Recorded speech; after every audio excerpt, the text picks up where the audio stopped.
हरे कृष्णा हरे कृष्णा। स्थिर बुद्धि के लक्षण बतलाओ, कैसा उसका आचरण समझाओ। तज दे कामनाएं सारी जो अपनी, स्थिर बुद्धि वो पाता है। कछुआ जैसे अंगों को अपने खोल के भीतर समाता है। अर्जुन हाथ जोड़ के कृष्ण से प्रश्न पूछ रहे हैं, बिल्कुल उस बच्चे की तरह जिसे अपने टीचर से पूरी तरह से लेसन को समझना है और अभी उसे लेसन समझ में नहीं आ रहा है, इसलिए वो प्रश्न पे प्रश्न पूछे जा रहा है। अर्जुन कृष्ण से पूछ रहे हैं कि हे केशव, आप जो कहते हैं ना कि स्थिर बुद्धि पाले, तो ये स्थिर बुद्धि हम कैसे पा सकते हैं? और जो व्यक्ति स्थिर बुद्धि पा लेता है उसका बिहेवियर कैसा होता है, वो कैसा बोलता है, वो कैसे रहता है?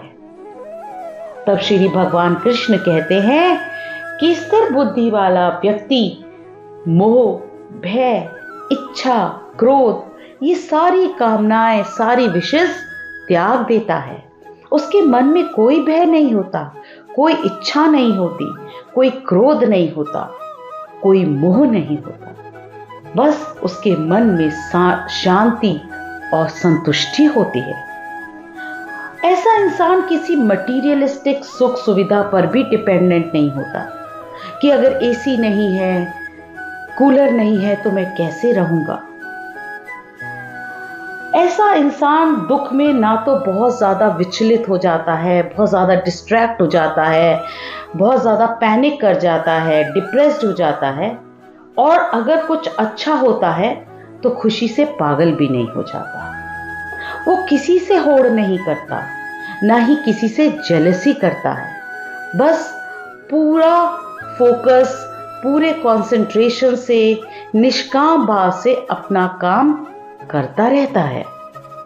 जैसे कछुआ अपने बॉडी पार्ट्स को अपने शेल के अंदर समेट लेता है ना, उसी तरह से स्थिर बुद्धि वाला व्यक्ति अपनी सारी इंद्रिय सुख को अपने अंदर समेट लेता है अपनी स्ट्रॉन्ग विल पावर से। और अगर हमारी विल पावर स्ट्रॉन्ग है तो हमें कोई भी चीज डिस्ट्रैक्ट नहीं कर सकती।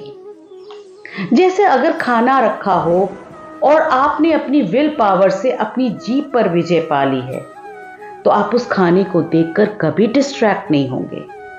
अगर आपने सोच लिया है कि आप अपना पूरा ध्यान पढ़ाई में लगाएंगे, तो कोई भी पार्टी, कोई भी मोबाइल आपको डिस्ट्रैक्ट नहीं कर सकता, अगर आपकी विल पावर स्ट्रांग है तो। इसलिए स्थिर बुद्धि रखने के लिए विल पावर का स्ट्रांग होना बहुत जरूरी होता है।